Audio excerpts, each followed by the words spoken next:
전해드릴 소식은 15년간 한국 관광객 유치를 위해 공들인 것이 단번에 무너지고 한국 관광객이 5분의 1 수준으로 격감하고 있으며 비명을 지르는 제조업들이 등장하는 등 아베 정권이 국익을 훼손하는 망국의 길을 걷고 있다고 비판하는 일본 언론의 기사 내용입니다. 구독과 알림 설정으로 빠르게 BK 뉴스를 확인하시기 바랍니다. BK 뉴스입니다. 한일 관계로 인해 피해가 심각해지고 있다는 일본 내부의 목소리들을 익히 들어보셨을 텐데요. 오늘 BK 뉴스는 관련된 일본 사람들의 목소리를 통해 그 내용을 좀 더 구체적으로 소개해드릴까 합니다. 일본의 IWJ는 한국과의 관계를 전후 최악으로 만든 아베 정권이 관광지들이 머리를 감싸쥐게 하고 제조업들을 비명 지르게 하는 상황을 만들었다며 국익을 해치는 망국의 길이라는 헤드라인으로 아베 정권을 비난하고 있습니다. 일본 국내 언론들이 한일 관계 악화에 더 큰 타격을 받는 것은 한국이라며 일본 우위설을 내놓고 있지만 데이터 통계로 눈을 돌리면 일본 측의 손실이 더 큰 것은 일목요연하다고 이야기합니다. 그 수치적인 예로 일본은 한국을 상대로 상위 5위권 규모의 흑자를 계속 올리고 있으며 2018년 약 4,300억엔의 여행 흑자와 약 1조 4천억엔의 무역 흑자 등을 합하여 총 1조 9,404억엔에 달하는 흑자를 냈다는 수치를 제시합니다. 그러면서 기사는 얼어붙어버린 한일 관계로 직접적인 피해를 본 당사자의 말을 통해 상황을 설명하는데요. 한국을 상대로 한 규슈 지역 관광 컨설팅 업체 대표는 15년간 쌓아온 것이 단번에 무너졌다며 골머리를 앓고 있다고 전합니다. 그리고 한국인들은 이중단골이라는 이야기를 하는데요. 규슈 지역에서 한국인에게 가장 인기 많은 지역은 오이타현 유후인 온천인데 일본에서 불화수소와 같은 재료를 수입하고 있는 삼성 등의 직원이 후쿠오카를 통해 유후인 온천을 방문하고 그 여관에서 돈을 사용하므로 현지 식재료 조달이 늘어나고 숙박시설 증개축이 늘어나는 등 지역 경제에서 큰 비중을 차지하고 있다는 것입니다. 즉 일본에서 재료 및 부품을 구입해간 한국 업체가 그 제품을 수출하여 일본에 돈을 벌어주고 그렇게 일본에 돈을 벌어다 준 한국 업체 직원이 일본을 방문하여 또다시 일본에 돈을 벌어주고 있다는 것입니다.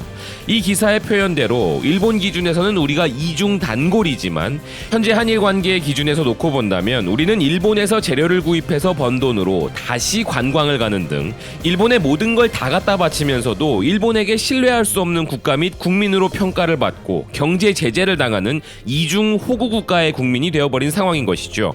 또한 기사는 외국인 관광객 증가는 관광업체뿐만 아니라 그 지역의 농민들에게도 경제적 파급 효과가 있었다고 하고 2003년 당시 유후인을 방문하는 외국인 관광객의 비율은 10% 미만이었지만 현재는 약 70%로 일본인의 2배 이상이며 그 중에서도 약 70%가 한국인이라는 관계자의 말과 함께 총 12개의 객실 중 지금까지는 절반이 한국분이었지만 7월 들어 그 비율이 갑자기 줄어들기 시작하여 8월은 10% 이하가 되어버렸고 예약 취소가 잇따라 신규 예약도 거의 없다고 하는 지역 온천 여관 주인의 말도 전하고 있습니다.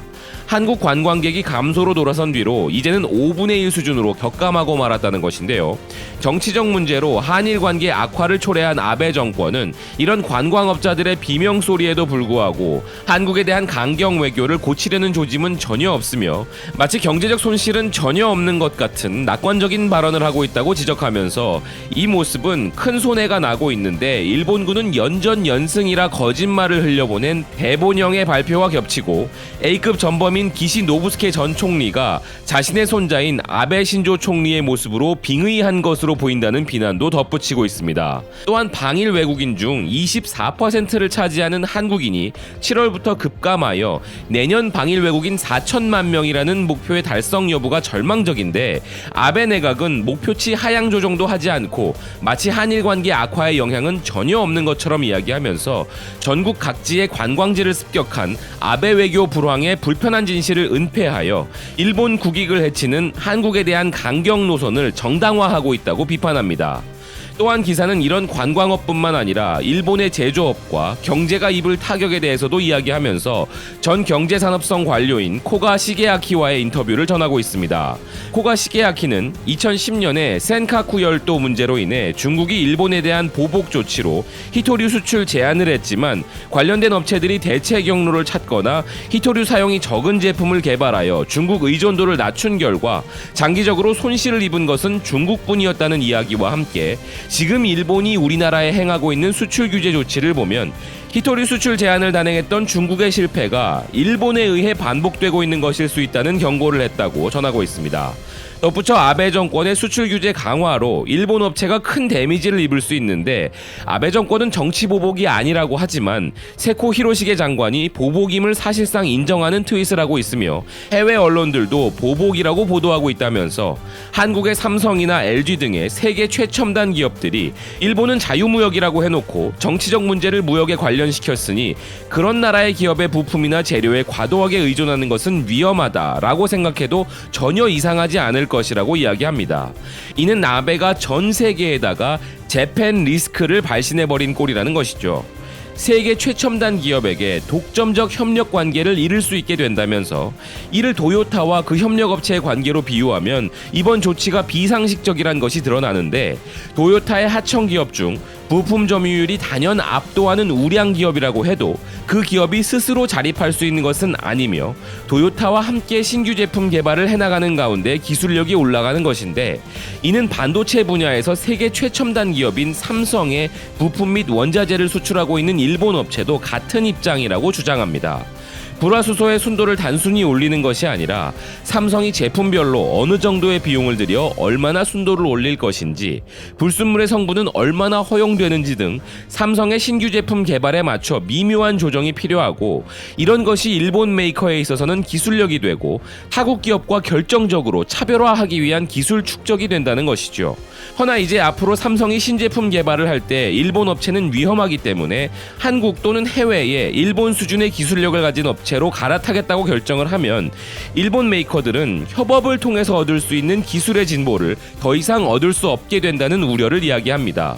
반도체는 삼성이 최고이고 OLED 디스플레이 또한 LG가 세계 제일이기에 일본 업체가 세계 최고 수준의 부품이나 재료를 만들려면 세계 최고 수준의 한국의 원청 업체가 있어야만 가능할 수 있는데, 아베도 세코 경제산업상도 경제산업상 관료들도 한국 기업이 이렇게 일본 업체들을 키워준다는 사실을 모르고 있다고 이야기합니다.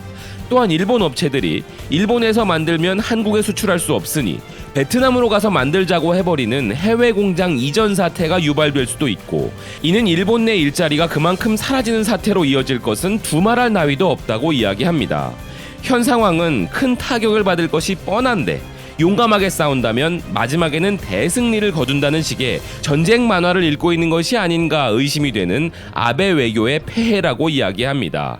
정밀기기 업체 간부가 야당 국회의원에게 한일 관계를 어떻게 해달라고 호소를 하고 한일 관계 악화로 수출이 급감하고 큰 타격을 입고 있다며 비명을 지른 기업 경영자도 있다고 하는 상황을 전하고 있습니다. 하지만 경제산업성 관료들이 이런 일본 기업들의 실정을 아베와 세코 경제산업상에게 전하지 않고 있을 가능성이 있다며, 아베는 한국을 너무 싫어하기 때문에 보복적인 정책을 제안하면 기뻐하겠지만 일본 업체가 위험하다, 한일 관계를 개선하자고 진언을 하는 것은 싫어할 것이기에 자신에게 피해가 있을까 두려워 사실을 말할 수가 없을 것이라는 이야기를 전하고 있습니다. 결국 국익보다는 아베가 무서워 강하게 나가면 한국이 사과할 것이다 라는 비현실적인 말을 하는 관료는 있어도, 한국 최첨단 기업들이 일본 업체를 상대해주지 않게 되고 한일 관계를 개선하지 않으면 큰 손실이 된다고 고언을 하는 관료는 없으며, 친밀한 국회의원에게 본심을 이야기하는 기업 대표는 있어도 공식적인 장소에서 그런 말을 하면 어떤 욕을 먹을지 모르기 때문에 공식적으로 그런 발언을 하는 기업 대표는 없다고 이야기합니다. 또한 현재 일본은 가전제품 매장에서 내년 도쿄올림픽을 위해 대형 OLED TV 구매 캠페인을 하고 있지만, 일본에서 팔고 있는 OLED 디스플레이는 모두 한국의 LG산이고 한일 관계 악화가 더욱 확대되어 한국이 공급 정지를 해버리면 LG도 손실이 있겠지만 일본의 가전업체들은 더 큰 타격을 받는다고 경고하고 있습니다. 아베 정권은 한국이 그럴 수 없을 것이라고 생각할지 몰라도 단순한 손익계산에 머물지 않을 수 있다고 경고하고 있는데요. 한국 측에서는 100년 전에 시작된 식민 지배를 반성하지 않고 진심으로 사과를 하지 않고 있다라며 아베 총리가 강제징용 판결 등이 문제되기 이전에 보여왔던 자세부터 문제를 삼으려 하고 있고, 한국이 일본의 식민 지배로 주권을 잃었었던 치욕의 역사를 잊지 말라고 하는 국민의 존엄을 건 역사적 투쟁을 하고 있는 것인데, 외무성은 지금도 일본의 식민 통치는 불법이 아니었고 한일 병합은 합법이었다는 주장을 하고 있다고 전합니다. 그러니 한국 측에서는 일본이 가해자라고 비판하는 것이 얼마든지 가능하다는 이야기를 하고 있습니다.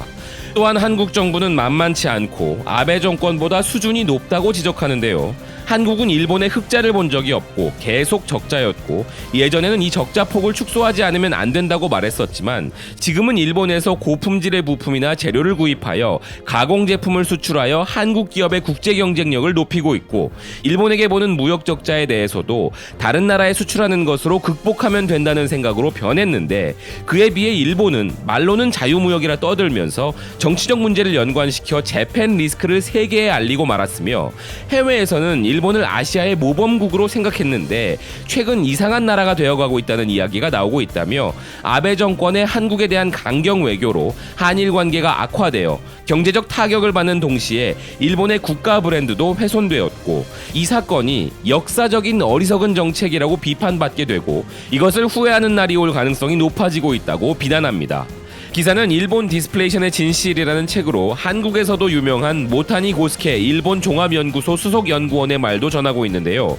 한국에 대한 강경책을 멈추는 것이 좋겠다는 사람을 반일이라고 하는 사람이야말로 일본의 국익을 해치고 있다면서 참의원 선거에서도 한국 때리기를 하면 자민당의 득표가 증가할 것이라고 생각했지만 뭐야 이거? 라고 생각한 사람이 오히려 많았다며 그 증거로 자민당의 득표는 오히려 줄어들었다는 이야기를 합니다. 첨단 산업의 업체 관계자로부터 한국으로 향하는 수출 감소로 힘들다라는 말을 들었다고 하며 한국에 수출하는 일본 업체들은 실제 매출 감소가 일어나고 있음에도 모두 침묵하고 있고 그런 당연한 것도 말해버리면 반일이라고 불려버리므로 말하기 어렵다고 하는 상황도 이야기합니다.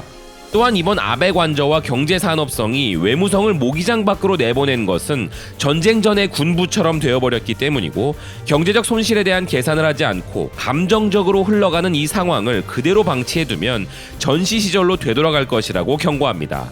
기사는 끝으로 한국에 대한 강경 외교로 일본 제조업체들과 관광업체들의 피해를 주고 있는 아베 정권에 대해 고객에 대한 배려를 게을리하는 기업은 경영 파탄에 몰리는 것처럼 연간 1조 9천억 엔의 흑자를 내고 있는 한국과의 관계를 전후 최악으로 몰고 간 아베 내각은 일본의 국익을 훼손하여 국민에게 손실을 강요하는 망국의 길을 걷기 시작했다고 기사를 마무리합니다. 실제로 드러나지 않는 일본 내의 피해가 점점 더 쌓여가고 있다는 것이 보이는데요.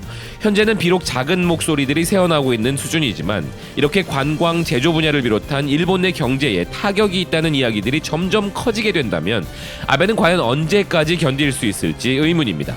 지금까지 BK뉴스였습니다. 시청해주셔서 감사드립니다.